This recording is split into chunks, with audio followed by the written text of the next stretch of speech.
তোমাদের বাড়িতে যদি কোনো গেস্ট আসে না আর এইরকম খাবার যদি বানিয়ে দাও, বুঝতেই পারবে না এটা বাড়িতে বানিয়েছো বাইরে থেকে কিনে আনা।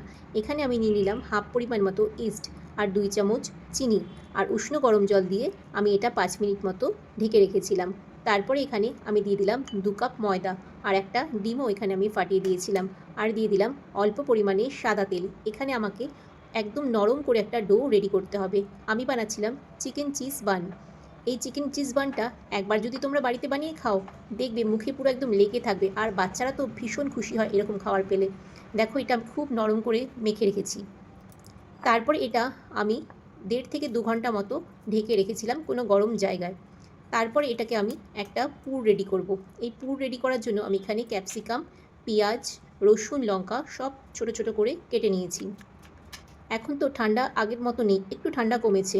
তোমাদের ওখানে কেমন ঠান্ডা? যাই হোক, সব কিছু আমার এখানে কাটা হয়ে গেছে। আমি এখানে গ্যাস ধরিয়ে কড়াইটা বসিয়ে দিয়েছি। অল্প করে তেলও দিয়ে দিলাম, দিয়ে রসুন ফোড়নে দিলাম আর দিলাম লঙ্কা কুচি। তারপরে ক্যাপসিকাম, পেঁয়াজ সব একে একে দিয়ে দিয়েছি। ভালো করে একটু নাড়াচাড়া করে দিয়ে দিলাম অল্প পরিমাণ মতো নুন। আবারও একটু আমি ভালো করে নাড়াচাড়া করতে লাগলাম। একটু নরম হয়ে এসেছে। এবার এখানে বোনলেস চিকেন নিয়েছিলাম, সেখানে আমি মিক্সিতে পেস্ট করে নিয়েছি। এই বোনলেস চিকেনটাকেও এর সঙ্গে মিলিয়ে দিয়েছি। দিয়ে ভালো করে আবারও নাড়াচাড়া করতে লাগলাম। তারপরে এখানে দিয়ে দিলাম টমেটো সস আর দিয়ে দিলাম সয়া সস। সব কিছু একসঙ্গে ভালো করে নাড়াচাড়া করে এই পুরটা আমার রেডি হয়ে গেছে। এই পুরটা আমি এবার একটা পাত্রের মধ্যে ঢেলে রেখে দিলাম। ততক্ষণে আমার এই দেখো এটা রেডি হয়ে গেছে। বাবা রে বাবা, কতটা ফুলে গেছে ময়দাটা! এরপরে আটা ময়দা যা খুশি তোমরা এখানে ছড়িয়ে নিতে পারো।